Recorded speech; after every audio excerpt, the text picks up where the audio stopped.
میں نے طبرانی شریف کی ایک حدیث پڑھی کہ بنی اسرائیل میں ایک آدمی نے کتیا پالی ہوئی تھی، تو اس آدمی کے گھر میں ایک مہمان آیا، تو کتیا نے عزم کیا تھا کہ چونکہ یہ میرے مالک کا مہمان ہے، میں اس مہمان پر نہیں بھونکوں گی۔ تو کتیا تو نہیں بھونکی، لیکن کتیا کے پیٹ میں بچے تھے، وہ اندر سے بچے بھونکنے لگے۔ حضور صلی اللہ علیہ وسلم نے فرمایا کہ اللہ تعالیٰ نے وقت کے نبی کو وحی نازل فرمائی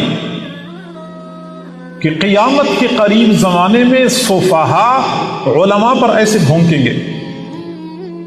سفہاء بے وقوف اور جاہل لوگ علماء پر ایسے بھونکیں گے جیسا کہ کتیا کے پیٹ کے اندر کے بچے اس مہمان پر بھونکے ہیں۔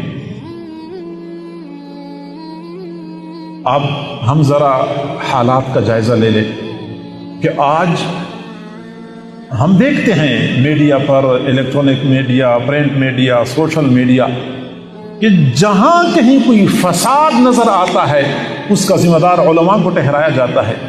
علماء کے اوپر طعن و تشنیع اور طنز کرنا، علماء کا استہزاء کرنا، مذاق اڑانا، علماء کو بدنام کرنا، کوئی کمی نہیں چھوڑی جا رہی۔